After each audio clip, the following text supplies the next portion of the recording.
Hi, welcome to Tuesday Story Time. Today we will be reading The Day Jimmy's Boa Ate the Wash by Trinka Hanks Noble, pictures by Stephen Kellogg.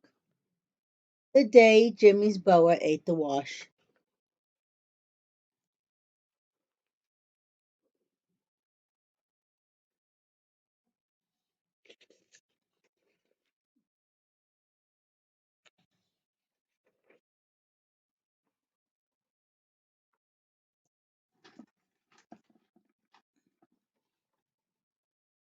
How was your class trip to the farm? Oh, boring, kind of dull, until the cow started crying.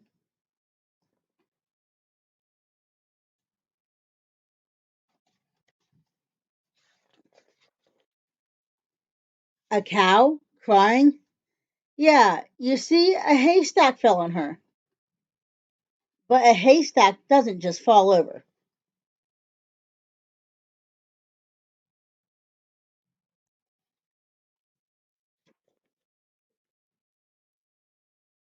It does if a farmer crashes into it with his tractor. Oh, come on. A farmer wouldn't do that. He would if he were too busy yelling at the pigs to get off of our school bus.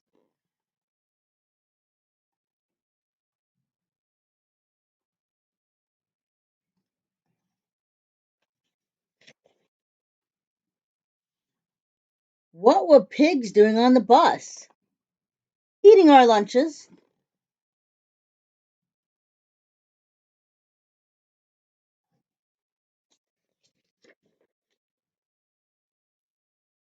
Why were they eating your lunches? Because we threw their corn at each other and they didn't have anything else to eat. Well, that makes sense, but why were you throwing corn? Because we ran out of eggs. Out of eggs? Why were you throwing eggs?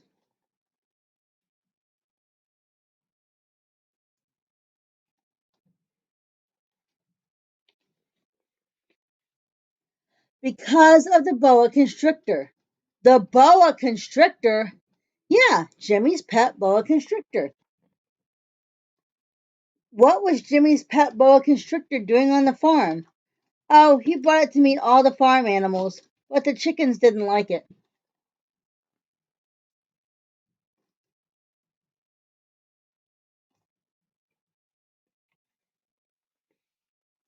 You mean he took it into the hen house? Yeah, the chickens started squawking and flying around.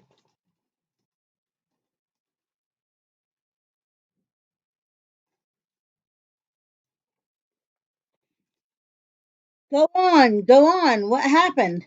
Well, one hen got excited and laid an egg, and it landed on Jimmy's head. The hen? No, the egg, and it broke. Yucky, all over her hair. What did she do? She got mad because she thought Tommy threw it, so she threw it right one at him. What did Tommy do?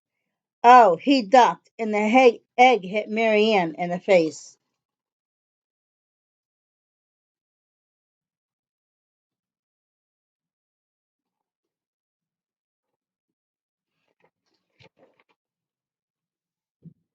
So she threw one at Jenny, but she missed and hit Jimmy, who dropped his boa constrictor. Oh, and I know the next thing.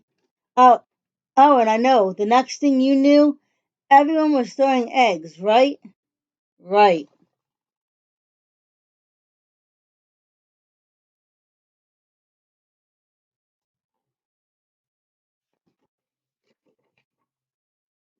And when you ran out of eggs, you threw the pigs corn, right?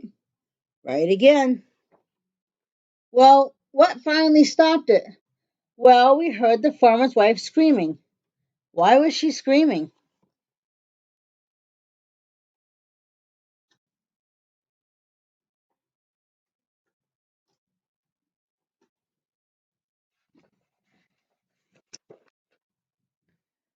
We never found out because Mrs. Stanley made us get on the bus and we sort of left in a hurry without the boa constrictor.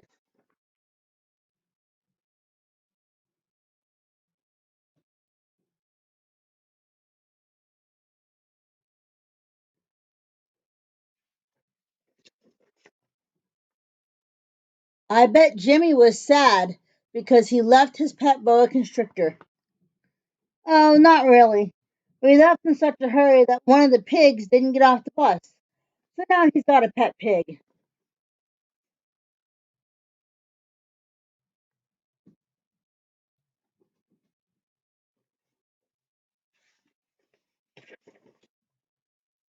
Boy, that sure sounds like an exciting trip. Yeah, I suppose, if you're the kind of kid who likes class trips to the farm.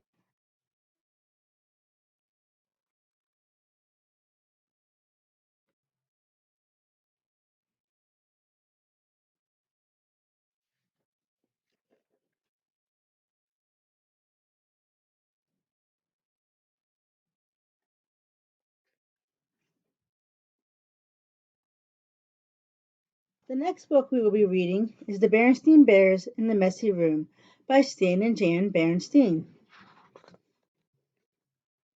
The Berenstain Bears in the Messy Room. When small bears forget to pick up,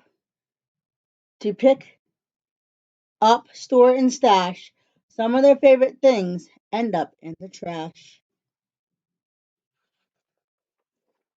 The Berenstain Bears in the Messy Room.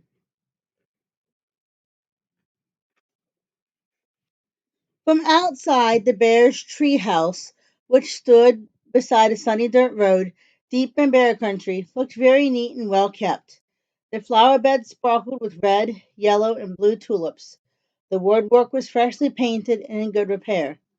The grass was cut and the vegetable patch was properly weeded. Even the bird's nest that perched on one of the tree house branches was well trimmed.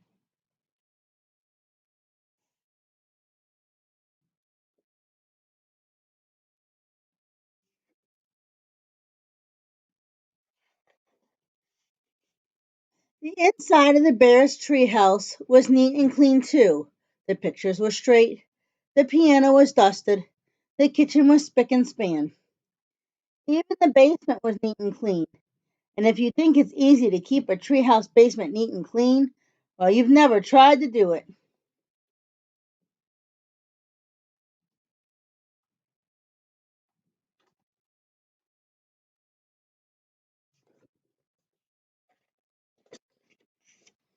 Yes, the bear's treehouse was a lesson in neatness and cleanliness, except for one place.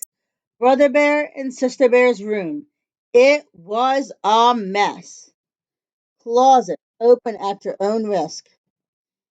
A dust catching, wall to wall, helter skelter mess.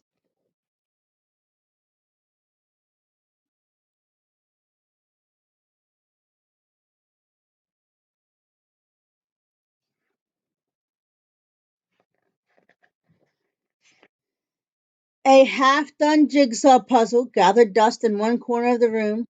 A group of brothers' dinosaur models collected cobwebs in another. Sister stuffed animals were everywhere.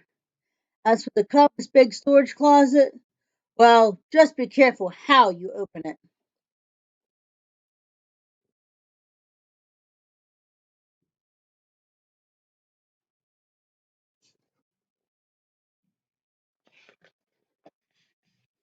It wasn't that brother and sister were naturally messy. They tried to keep their room straight. They made their beds most of the time, and they swept and picked up once in a while.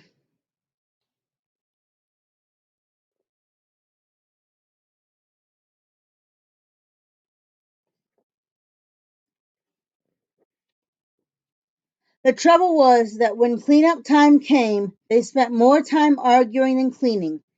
How am I supposed to sweep with your dumb dinosaur toys all over the floor? Argued sister. They're not toys, they're models. And don't move them. I'm working on a setup of the Pleistonic age, brother protested. Pleistonic, Schmeistonic, shouted sister. Not only were brother and sister's room a mess, but brother and sister were getting to be a mess too. Always arguing about cleanup chores instead of sharing the job and working as a team. Mama Bear stormed into the cub's room with a big box.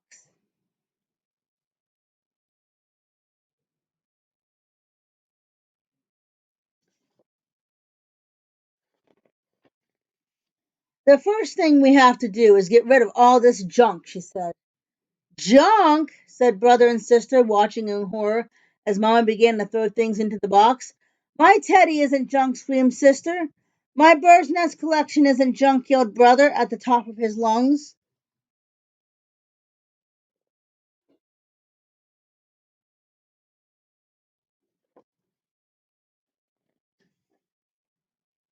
The screaming and yelling got so loud that it reached Papa, who was in his workshop putting the finishing touches on a batch of chairs that had been ordered by one of his customers.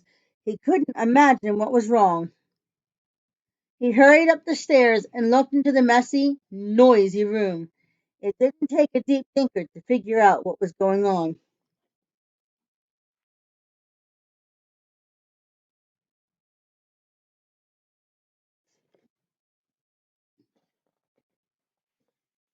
Quiet!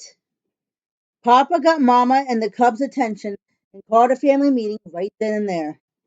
Now the mess has really built up in this room, he said. In fact, it's the worst case of messy buildup I've ever seen. And it isn't fair, he continued. It isn't fair to your mama and me because we have a lot of other things to take care of. And it isn't fair to you because you really can't have fun or relax in a room that's such a terrible mess.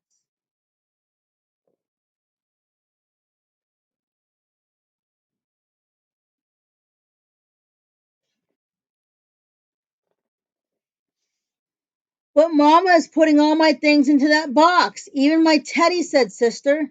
And my things too, cried brother. Then Papa got an idea. A box. Yes, he said. Better yet, lots of different boxes. A big toy box for your large toys. I can make you one in my shop. And some smaller boxes for your collections and models. And how about one of those boards with holes and pegs to hang things on? Asked sister. A pegboard, said Papa. Great idea. All this room needs is a little organization. A little organization and a few rules, added Mamma. Rules about more sweeping and less arguing and not leaving things to gather dust and cobwebs.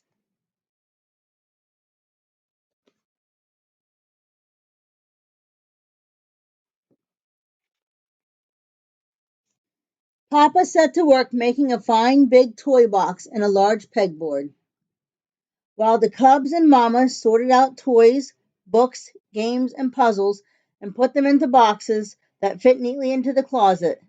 Every box was clearly labeled.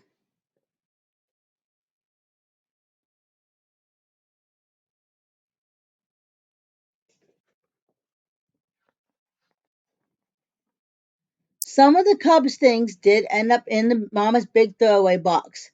Not sister's teddy, of course, but some of brother's bird's nests, the crumbling, falling apart ones.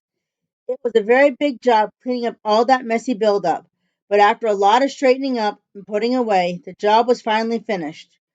Wow, said brother, that was quite a job, but it was worth it. It looks like a whole new room, said sister. The cubs were right.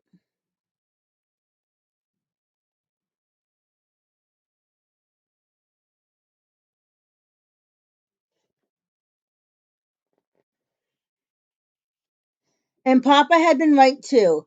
It was so much more enjoyable to live in a neat, clean, well organized room, and so much more relaxing. It wasn't as exciting to open the big storage closet now, but it was much more practical and a lot more fun.